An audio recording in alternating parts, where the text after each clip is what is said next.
Greetings and welcome to a new video about electric circuits. This is our second example considering the Norton's theorem for the other circuit, actually more complex than the first example.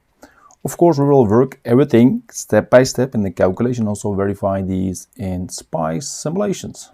So let's look at our example. In this case, we have a circuit with two sources. One of them is a DC source VA, 5 volts. Another one is a DC current source of 2 amps. We also have 4 resistors, R1 10 ohms, R2 75 ohms, R3 of 40, and R4 of 90 ohms.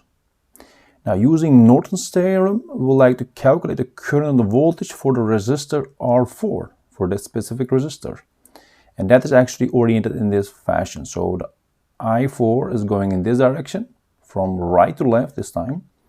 The current and the voltage is then also from the positive to negative side of this resistor. Okay, how to work it out? Let's look at the solution. Step 1 is remove the resistor where we consider actually our voltage and the current and short the output nodes in this case. Now there are no nodes here designated. It's actually most of the time also the case, so you can just name them. So let's call this X and that part Y. You can also call it A and B, but because A is actually reserved for the voltage source, I just named them differently. Okay, now this is now done. We can now say how is then the circuit change when I short this part, just remove the R4 and short it. This is actually shown here, so the green is actually the shorted part of this branch. This circuit now can be further simplified because we see that there's a short here, and that actually also causes the R2 to be shorted. Why? Because the X is actually this node, it's also this node, and this node is connected now to X, and this node, the left hand side of the R2 is connected to Y. And between Y and X there is a wire, so there's a wire in parallel with R2. That means R2 is shorted out. And that results in this simplified circuit. And that is much more easy to work out, actually what we require. So this circuit is now actually at two DC sources, DC current sources, DC voltage source, R3 and R1. What we require in step 2 is to determine the Norton current in that short circuited part of our branch here, so for the R4. Now that is IN. We can use many methods to work this out. You can use superposition, for example. You can say I activate one source at a time and then calculate what the total effect is. I think the node analysis will work here much faster. So I will use that. So I will say IS is equal to IN plus I3, which is actually applying Kirchhoff's current law at node X. So you say actually IS will split in two branches, IN and I3. Now we need to work it out in voltages and resistors because we know them. And I3 and IN are both unknown. This node is now the Vx, which is our voltage from this node all the way to ground. Now we have that a voltage of R3 and also the VA already given. The voltage across R3 is actually the Vx minus this voltage VA. So if I want to know the current, that is actually V3 over I3, R3 I mean. And then we have Vx minus VA, that is just the voltage across R3, and that is shown here. So we actually work out the current equation using Ohm's law in the voltage over resistor. We do the same for IN. This node is Vx, is also from this node that ground, which is also the voltage for R1. And then you can use that voltage and divide by R1 to get the current through R1, which is exactly the same as IN. And that's actually shown here. So this current is IN, and this is actually the expression for I3. Now we have everything, and you can also substitute the given values here. The only unknown will be then Vx. So if I do that, 5 volts, 2 amps left, and I have also 40 for the R3 and also 10 for R1. What can I now do in order to calculate Vx here? I can multiply the left and right hand side by 40 to get rid of these fractions. Then you will get this, so that will be then 40 times 2 will be 80.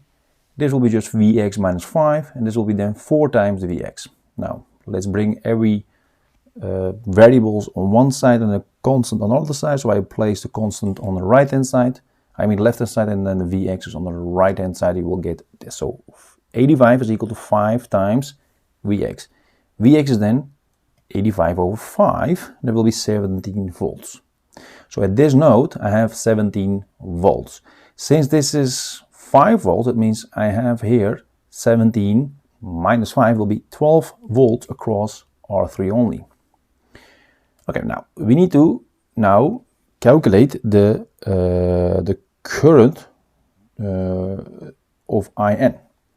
That is of course the total Vx. So we can say then we have IN is equal to Vx over R1. That will be 17 over 10, and that will be 1.7 amps. So that is actually the first part of the Norton theorem for the Norton Equivalent Circuit. Later on we will use for R4. So 1.7 amps. Okay, moving on to the next step. Step 3 is determine the Norton resistance, which is actually the same as Thevenin resistance.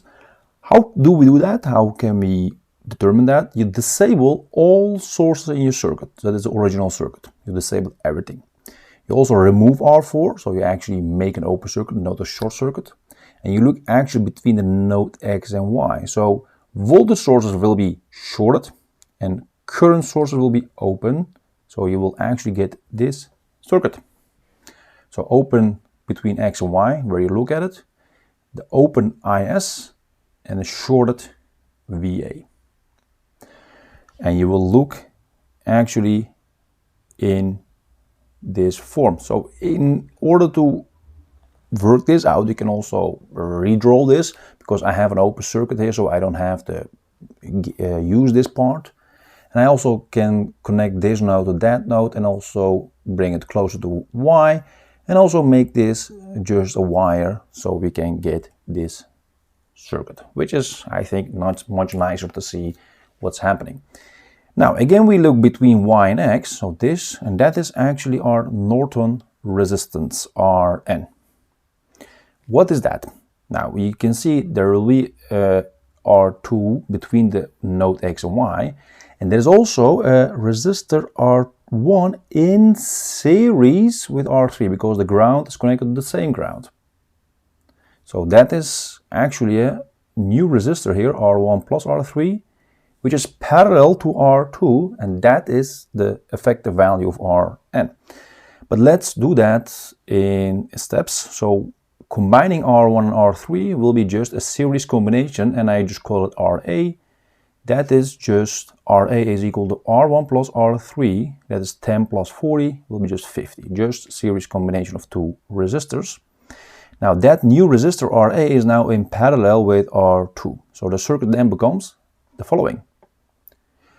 I will now calculate the Rn, that is the parallel combination of R2 and RA, then we get the following. Now use the formula for two parallel resistors, that is R2 times RA over R2 plus RA. I know 75 for R2, RA is 50, and I will just work it out, that will get you 30 ohms. So you also have now the Norton resistance. You already have calculated the Norton current. Now we have the Norton resistance. Now we actually have the complete elements for the values for our Norton equivalent circuit. That is using IN and RN. That's this circuit. So we have IN 1.7 volts, amps I mean, and 30 ohms for the RN. And this node X and Y is exactly the same X and Y here, and also the X and Y actually here in the original circuit.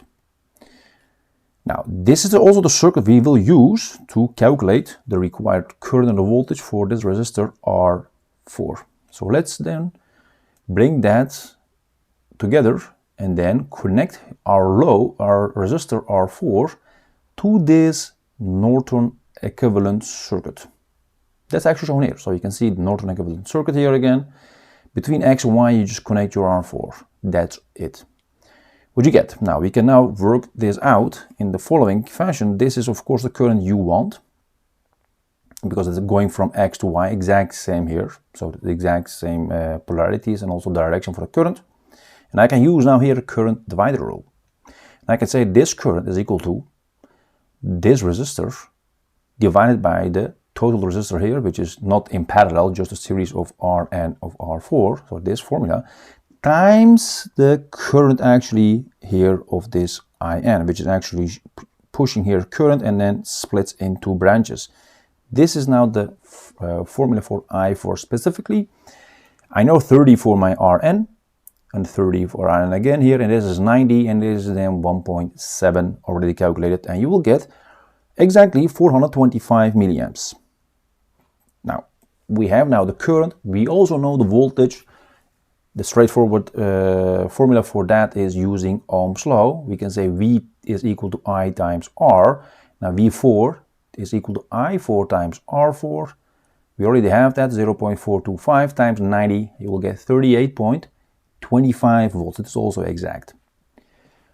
Okay, now we have everything, and we also calculated actually the voltage and also the current now for this circuit. Now let's now summarize the result. This circuit all simplified to this form and then calculated the current and all voltage for the R4. So the summary of the results here are the following: the Norton current and the resistance, and the V4 and I4 for the resistor R4. Let's also present the simulation results here. This is the actual circuit with the DC current source, DC voltage source, R3, R2, R1, and also the R4. You can also see a voltage meter here, and there's a current arrow, or the current meter, to measure the current here. So I already called that I4 and also V4. If I generate now, or in the simulator, the table, then you will get this. You can see the I4 is 425 milliamps, exactly as we have calculated. You can also see the V4, that is actually this voltage meter.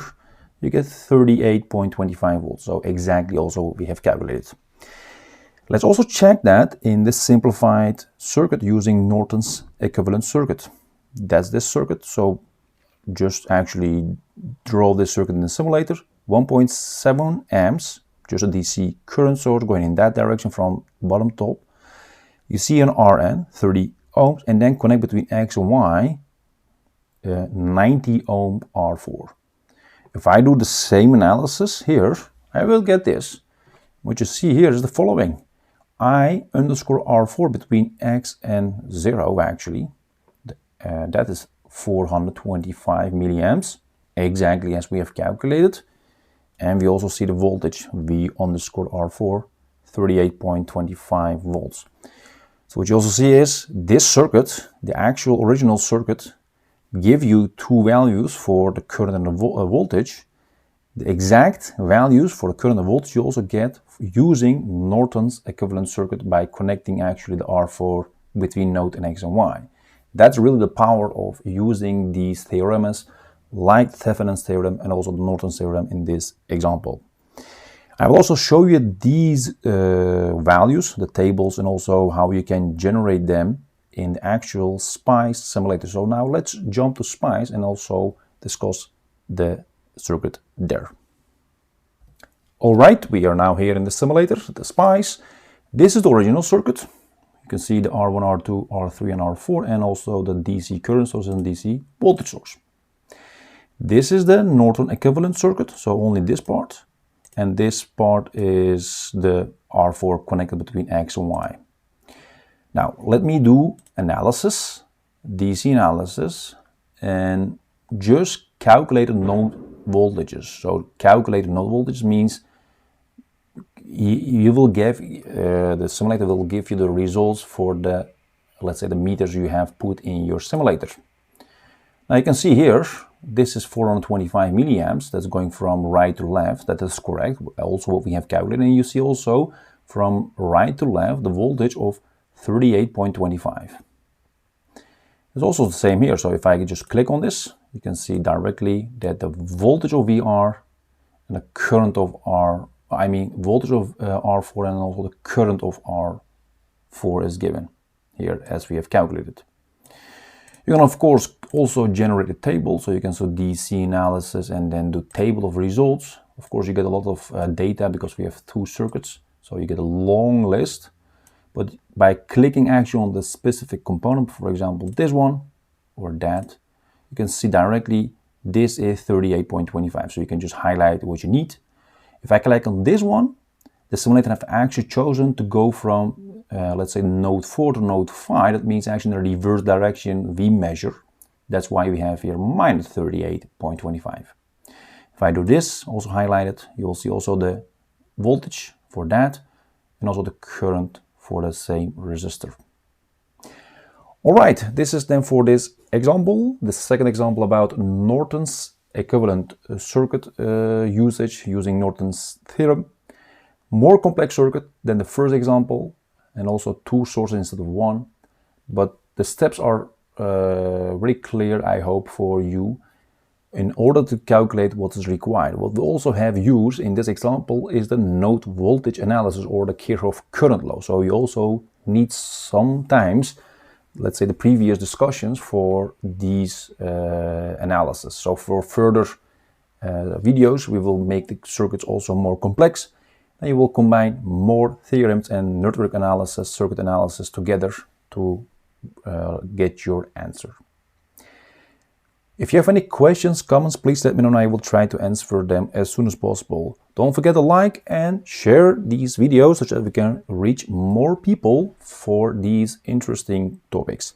Thanks for your cooperation and see you next time in another video. Take care.